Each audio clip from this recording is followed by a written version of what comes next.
बिस्मिल्लाहिर्रहमानिर्रहीम। अस्सलाम वालेकुम। Welcome back to my channel young historians. Video के लास्ट पे एक वजीफ़ा है, इसलिए वीडियो को पूरा वॉच करें।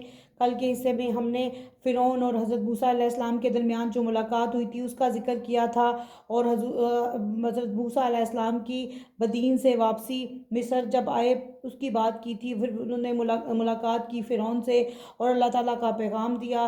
तो इसके बाद क्या हुआ कि फ़िरौन हज़रत मूसा अलैहिस्सलाम को धमकियाँ देने लगा, और उसने अपने दरबार के दूसरे लोगों को भी कहा कि मूसा जो सच्चा इंसान नहीं है तो ये जादूगर है। तो उसने हर जगह मशहूर करा दिया कि हज़रत मूसा अलैहिस्सलाम एक जादूगर है और तरह तरह के करतब दिखाते हैं।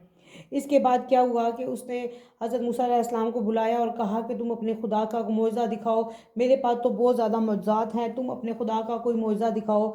इस पर हज़रत मूसा अलैहिस्सलाम ने अपना आसा ज़मीन पर रखा तो वो बहुत बड़ा अजदहा बन गया।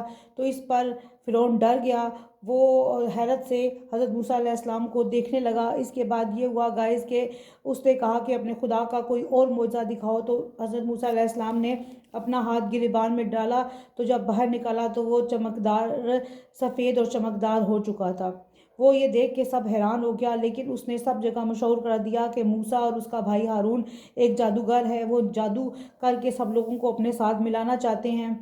तो उसके दरबारी और जो उसके मानने वाले थे उन्होंने कहा कि तुम भी ऐसा करो कि तमाम मिस्र के तमाम जादूगरों को इकट्ठा करो और हज़रत मूसा अलैहिस्सलाम से मुकाबला करवाओ। तो इस तरह हज़रत मूसा अलैहिस्सलाम हार जाएंगे और तुम जीत जाओगे, और लोग तुम्हारे खुदा होने पे यकीन करने लगेंगे। तो फिर एक दिन मुकर्रर किया गया कि जिस दिन हज़रत मूसा अलैहिस्सलाम के साथ मुकाबला करेंगे तमाम जादूगर, और जितने भी वहाँ पे लोग हैं वो ये देखेंगे तमाशा, और तमाम जादूगर जो है वो हज़रत मूसा अलैहिस्सलाम का मुकाबला करेंगे। फिर एक दिन मुंतखब हुआ, तो सब लोग इकट्ठे हो गए एक जगह पे, जो बहुत ज़्यादा बड़ा मजमा जहाँ इकट्ठा हो सकता था वहाँ सब लोग जमा हो गए।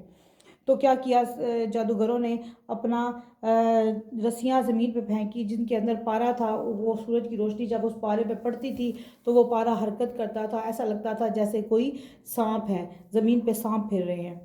तो हज़रत मूसा अलैहिस्सलाम ने अपना आसा ज़मीन पर रखा तो वो बहुत बड़ा अजदहा बन गया। उस अजदहा ने छोटे छोटे जितने भी सांप थे उनको खा दिया। ये सब लोग ये तमाशा देख रहे थे। और क्या हुआ, जादूगरों ने जब ये तमाशा देखा तो उन्होंने कहा कि मूसा का खुदा सच्चा है, मूसा हक पे है। तो वो सजदा रेज़ हो गए और हज़रत मूसा अलैहिस्सलाम को पर ईमान ले आए। वो कहने लगे कि अल्लाह ताला एक है। इस पर फ़िरौन ने कहा कि मैं तुम लोगों के बाजू और तुड़वा दूंगा, और तुमने मेरे पूछे बगैर तुमने किस तरह सजदा ज़ेर हो गए और मूसा पे ईमान ले आए हो, मैं तुम लोगों को इसकी कड़ी से कड़ी सज़ा दूंगा। तो इस पर उन्होंने कहा कि अच्छा है कि हम अपने परवरदिगार के पास वापस चले जाएंगे और अच्छी ज़िंदगी गुजारेंगे, और अल्लाह ताला हमें यकीन है अल्लाह सुब्हाना ताला हमें माफ़ कर देगा जो हमारे साबका गुनाह थे। तो हमें इस पर कोई खौफ व ख़तरा नहीं कि तुम हमें मरवा दो, हमें कत्ल करा दो। तो वो डर गए अल्लाह से, लेकिन फ़िरौन नहीं डरा। वो अपनी उसकी सरकशी इसी तरह ही जारी रही। वो हज़रत मूसा अलैहिस्सलाम पर तरह तरह के जुल्म करवाता रहा, बनी इसराइल पे जुल्म कराता रहा, और उसने आखिर में हुक्म दिया कि मूसा अलैहिस्सलाम को नौज़ुबिल्लाह कत्ल करवा दो। उसने अपने दरबारियों से ये मशवरा लिया तो उन्होंने कहा कि मूसा अलैहिस्सलाम को कत्ल करवा दो, वो किसी तरह भी तुम्हारे कंट्रोल में नहीं है, और ये दूसरों को भी अपने रास्ते पे लगा रहा है, और लोग तुम्हें खुदा मानने से नहीं मान रहे। बहुत से लोग वो उन्हें मतलब गलत रास्ते पे चला रहे हैं मूसा। फ़िरौन को कहा उन्होंने, उन दरबारियों ने। तो फ़िरौन ने मान लिया और उसने हुक्म दिया कि इस शख्स को कत्ल कर दिया जाए। एक अल्लाह ताला हमेशा हर जगह पे जितने भी दुनिया में नबी गुजरे हैं उनकी हमायत के लिए कुछ ना कोई लोग पैदा कर देता है। इसी तरह ही दरबार में फ़िरौन के दरबार में एक शख्स था जो बाज़ाहिर तो काफिर था लेकिन अंदर से वो मुसलमान था। उसने जब देखा कि हज़रत मूसा अलैहिस्सलाम के सारे मुखालिफ हो गए हैं तो वो बहुत ज़्यादा हैरान हुआ। उसने कहा कि तुम इस तरह क्यों कर रहे हो कि एक शख्स अगर खुदा पर ईमान रखता है, खुदा परस्त है, तो तुम उसको क्यों कत्ल कराना चाहते हो। ये तो कोई बुरी बात नहीं है, जिसका दिल करे जो भी कबूल करे। ये खुदा पर ईमान रखिए या तुम्हारे पर ईमान रखिए नौज़ुबिल्लाह, क्योंकि वो तो अपने आप को खुदा कहता था। तो उसने कहा कि अगर वो खुदा को मानता है, उसका कोई और खुदा है, तो तुम्हें इससे क्या मसला है। اس نے اسے سمجھانے کی بھرپور کوشش کی۔ وہ اللہ سبحانہ تعالیٰ نے حضرت موسیٰ علیہ السلام کی مدد کے لیے وہ شخص بھیج دیا۔ اس نے کہا کہ اگر موسیٰ غلط ہوگا تو اللہ تعالیٰ مطلب اس کو سزا مل جائے گی، اگر تم غلط ہوئے تو اللہ سبحانہ تعالیٰ تم پر عذاب نازل کرے گا۔ اے فرعون، تم اس چیز حرکتوں سے باز آ جاؤ اور موسیٰ علیہ السلام کو اس کے حال پر چھوڑ دو۔ اس کو مت بتاؤ کہ تمہارا خدا کون سا ہے، تم خدا ہو یا وہ جس مرضی کو خدا مانے۔ اس شخص نے فرعون کو کہا۔ تو فرعون یہ باتیں سن رہا تھا اور اس کے دل میں یہ چیزیں آ رہی تھی کہ مطلب حضرت موسیٰ علیہ السلام غلط دعویٰ کر رہے ہیں۔ تو فرعون کہتا تھا کہ میں نعوذ باللہ خدا ہوں، میری ہر طرف حکمرانی ہو۔ اس کے ظلم و ستم اب بھی جاری ہی تھے۔ تو حضرت ہارون اور حضرت موسیٰ علیہ السلام پر وہ اتنے زیادہ ظلم و ستم کرتا تھا اور بنی اسرائیل پر کرتا تھا، وہ ہر دفعہ اللہ تعالیٰ کو مان کر اور اس کا منکر ہو جاتا تھا۔ وہ ہمیشہ اللہ تعالیٰ کے ساتھ کہتا تھا کہ میں اب اللہ پہ ایمان لے آؤں گا، میرے لوگ اللہ پہ ایمان لے آئیں گے، لیکن وہ اس پر قائم رہتا تھا۔ پہلے تو وہ مان جاتا تھا، لیکن ساتھ ہی وہ اس چیز سے منکر ہو جاتا تھا، کہتا تھا کہ نہیں، اللہ میں ہوں، خدا میں ہوں، وہ خدا نہیں ہے، نعوذ باللہ۔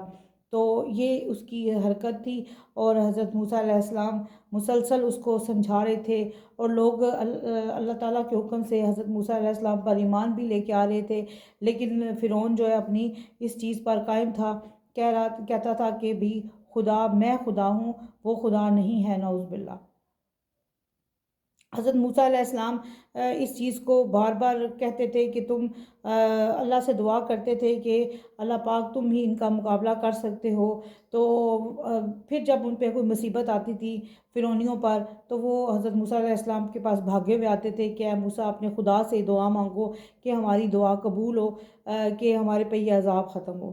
مسلسل اللہ تعالیٰ نے ان پر عذاب ڈالی رکھا، لیکن وہ اللہ کی حکمت کو نہیں مانتے تھے۔ وہ اس قدر سرکش لوگ تھے کہ وہ جو اہلکار تھے فرعون کے اور اس کے درباری تھے، اس کے حامی تھے، وہ لوگ اللہ تعالیٰ کو نہیں مانتے تھے۔ حضرت موسیٰ علیہ السلام بار بار انہیں سمجھانے کی کوشش کرتے تھے، حضرت ہارون علیہ السلام بھی انہیں سمجھانے کی کوشش کرتے تھے حضرت موسیٰ علیہ السلام کے ساتھ، لیکن ان لوگوں پر اس چیز کا کوئی اثر نہیں ہوتا تھا۔ تو آج کا قصہ یہیں تک ہے، یہ ابھی قصہ جاری ہے۔ تو نیکسٹ ویڈیو پہ کل ہم ملاقات کریں گے کہ آگے فرعون نے کیا کیا، کس طرح کی جو ہے اللہ تعالیٰ کو نہیں مانا۔ تو میں آپ سے اجازت چاہتی ہوں، جانے سے پہلے میرے چینل کو لائک کریں، سبسکرائب کریں، بیل کے بٹن کو دبائیں تاکہ میری ویڈیو آپ تک پہنچ سکے۔ تو میں اب آپ سے اجازت چاہتی ہوں، اپنا خیال رکھیے گا، اللہ حافظ۔